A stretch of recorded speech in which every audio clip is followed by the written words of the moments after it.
नमस्कार, दर्श न्यूज पर बुलेट न्यूज फटाफट देख रहे हैं आप, जहां कम समय में ज्यादा खबरें लेकर आता है दर्श न्यूज। हाजिर हूं मैं आपके साथ दक्षा। तो चलिए बिना देर किए करते हैं खबरों की शुरुआत। यूपी के इटावा में ट्रेन में आग लगने का दूसरा हादसा हो गया।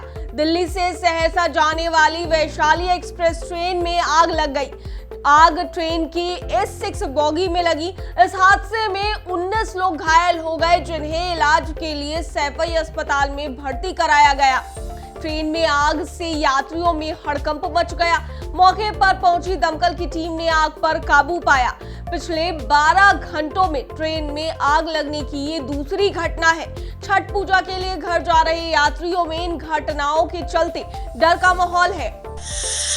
इस हादसे से कुछ ही घंटे पहले नई दिल्ली से दरभंगा जा रही स्पेशल ट्रेन में इटावा में ही भीषण आग लग गई। जसवंत स्टेशन से निकलने के बाद इटावा से करीब 6 किलोमीटर पहले सराय भूपत के पास S1 कोच में चिंगारी उठी तो देखते ही देखते लपटों में तब्दील हो गई।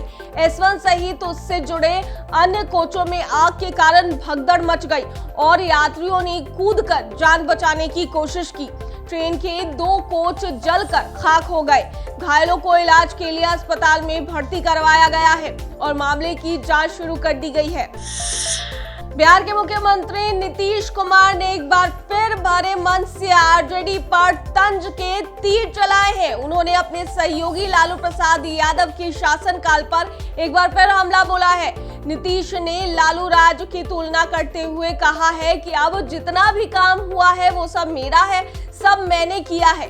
2005 से जब से आए हैं तब से काम कर रहे हैं, सारा आइडिया मेरा है, पहले कुछ नहीं हुआ था। सीएम नीतीश ने उद्योग विभाग के एक कार्यक्रम में गुरुवार को ये बातें कही। आज उद्योग विभाग के तहत मुख्यमंत्री उद्यमी योजना कार्यक्रम में आज पहली बार किश्त वितरण समारोह का आयोजन किया गया था। इसी समारोह में नीतीश कुमार भी शिरकत करने पहुंचे थे। उस दौरान एक बार फिर उन्होंने विशेष राज्य के दर्जे की मांग की है और कहा है कि केंद्र से तो हम हमेशा ही मांग करते हैं कि अगर वो दे देते तो कितना काम हो जाता। इतना काम हम किए हैं और काम हो जाता है। सीएम नीतीश ने कहा कि हम कह रहे हैं यदि बिहार को विशेष राज्य का दर्जा मिल जाएगा तो जो विकास 5 साल में होना है वो 2 साल में ही हो जाएगा। बिहार में मुख्यमंत्री उद्यमी योजना के लाभार्थियों को पहली किश्त गुरुवार को दी गई। इस योजना के लाभार्थियों के खाते में पहली किश्त के रूप में 4-4 लाख रुपए भेजे गए। सीएम नीतीश कुमार ने इस कार्यक्रम की शुरुआत की। बता दें कि मुख्यमंत्री उद्यमी योजना 2023-2024 के तहत जिन लाभुकों का प्रशिक्षण पूरा हो चुका है उन्हें बुधवार को पहली किश्त की राशि दी जा चुकी है। बिहार के 4 लाख नियोजित शिक्षकों को राज्य कर्मी का दर्जा जल्द मिलने वाला है। शिक्षा विभाग ने इसे लेकर नियमावली तैयार कर दी है। इसे नीतीश कैबिनेट के पास मंजूरी के लिए भेजा जाएगा। बताया जा रहा है कि अगले हफ्ते होने वाली राज्य कैबिनेट की बैठक में इसे मंजूरी मिल सकती है। छठ महापर्व के बाद नीतीश सरकार राज्य कर्मियों को राहत दे सकती है। नीतीश कैबिनेट की अगली बैठक 22 नवंबर को बुलाई गई है।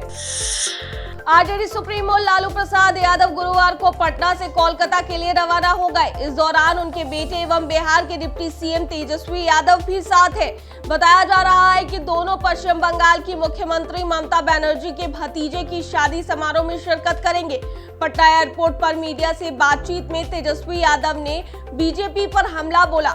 उन्होंने कहा कि बीजेपी वाले यादवों को अलग कर रहे हैं, इसमें किसी को कोई इंटरेस्ट नहीं है। देश में लोकतंत्र है, उससे ही काम करना चाहिए, इससे किसी को फर्क नहीं पड़ता। बीपीएससी द्वारा चयनित नए शिक्षकों को अब तक 32 जिलों में विद्यालय आवंटन हो गया है और गुरुवार तक शेष 6 जिलों में भी विद्यालय आवंटित कर दिया जाएगा। इसकी प्रक्रिया शिक्षा विभाग द्वारा की जा रही है। विभाग के एक उच्च अधिकारी के मुताबिक विभाग की वेबसाइट जिलावार आवंटित स्कूलों की सूची उपलब्ध कराई गई है। शिक्षक अपने जिला शिक्षा पदाधिकारी कार्यालय से नियुक्ति पत्र प्राप्त कर संबंधित विद्यालय में योगदान देंगे। बिहार में शिक्षकों को उनके स्कूल के नजदीक आवास की सुविधा उपलब्ध कराई जाएगी। इसके लिए शिक्षा विभाग एक नीति बना रहा है जिसमें आवास देने के लिए तमाम प्रक्रियाओं और नियमों का उल्लेख रहेगा। नीति बनाने के बाद विभाग नीतीश कैबिनेट को यह प्रस्ताव भेजेगा। कैबिनेट की मंजूरी के बाद इस पर अमल शुरू हो जाएगा। नीति लागू होने के बाद आवास की सुविधा शिक्षकों को दी जाएगी।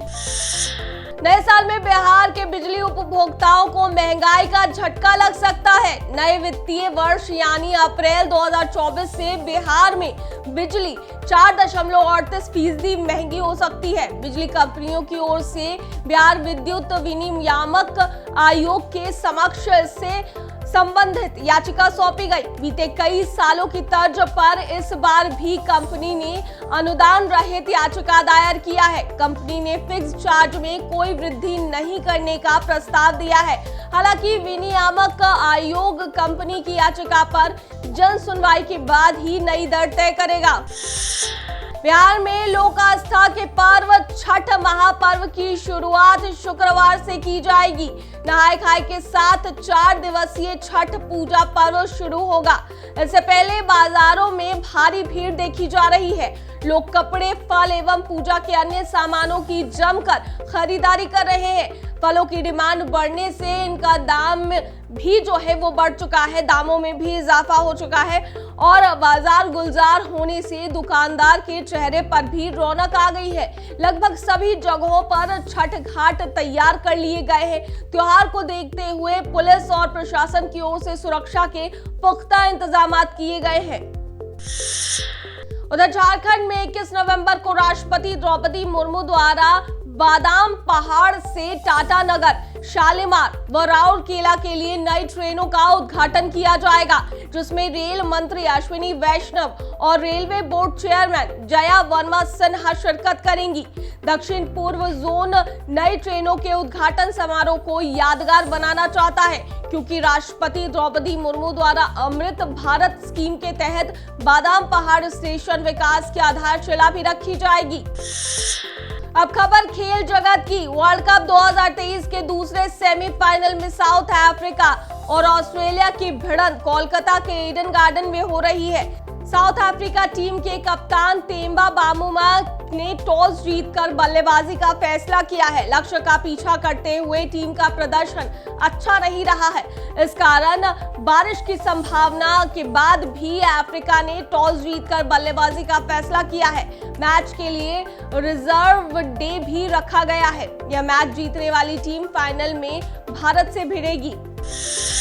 अब बात मौसम के मिजाज की। बिहार में छठ महापर्व पर मौसम का मिजाज बिगड़ सकता है। मौसम वैज्ञानिकों ने राज्य में अगले 4 दिन तक तेज हवाएं चलने और बादल छाए रहने के साथ कहीं कहीं पर बारिश के आसार जताए हैं। इस दौरान सूबे के अधिकतर जिलों में रात के साथ ही दोपहर में भी ठंड बढ़ेगी।